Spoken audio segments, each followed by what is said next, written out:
There's an epidemic sweeping this country. Some would say it's as addictive as hard drugs, or even as deadly. I'll be honest, that's a pretty extreme point of view, but that doesn't mean sugar addiction isn't incredibly dangerous for your health. So how much sugar are we eating? Well, the average American eats 153 pounds of sugar per year. Just for reference, that's the size of a newborn giraffe. That's a lot of sugar to be eating every year. And sugar is doing more than just making you fat. By now, we all know the connection between sugar and type 2 diabetes. But as a cardiac surgeon and cardiologist, I know firsthand sugar consumption can impact your heart health too. It can raise your blood pressure and screw up your cholesterol levels. In fact, believe it or not, cholesterol rises the more sugar and even fruit you eat. Yes, you're hearing me correctly. But of course, knowing the risks doesn't make it any easier to quit eating sugar. Any smoker or alcoholic knows that. It's in everything. And it's not just sweet things either. Salad dressings, pasta sauce, breads, crackers, even those healthy green juices are loaded with sugar. It's everywhere you look. It's no wonder people are hooked. They don't even know they're eating sugar.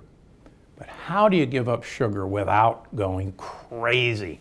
Number one, you gotta know where it's hiding. You may not see sugar on the package, but check for brown rice syrup, corn syrup, glucose, fructose, agave, even artificial sweeteners as well.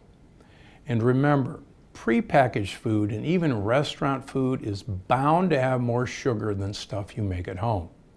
Here's another trick. If you're actually reading the label on a package, a word of warning, don't look at the sugar on the table of contents.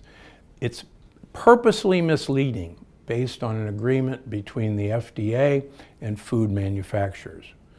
Word of advice, always look at total carbohydrates, take away the fiber, that's the sugar in the package.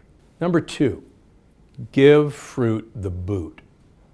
Personally, I avoid all fruits, and I suggest my patients do the same. But if that feels impossible, stick to in-season fruit that's high in polyphenols. Stuff like raspberries, or pomegranates, or blackberries. My other word of advice, there aren't any blueberries in February or March. Your brain, if you're eating blueberries in February or March, doesn't think it's winter. It thinks it's summer and will actually make you store fat for the upcoming winter, even though it's winter. Now, believe me, as a sugar addict, I know how hard this is. Don't quit cold turkey. In fact, enjoy the occasional treat. I suggest a glass of red wine, but only about 4 to 6 ounces. Believe it or not, some of the best red wines come from high altitudes. They actually have far more of an incredible polyphenol called resveratrol. Number 4, don't drink sweet. You know what I think about soda, but soda is not the only sweet drink out there. Skip fruit juice. Instead, drink water. Drink sparkling water. Drink unsweetened tea.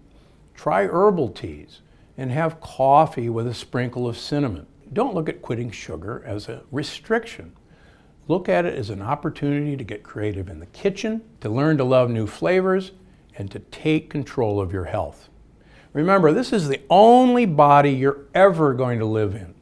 If you took care of this body like you took care of your house or your car, there'd be no question what you'd actually do. This is Dr. Gundry, and I'm always looking out for you.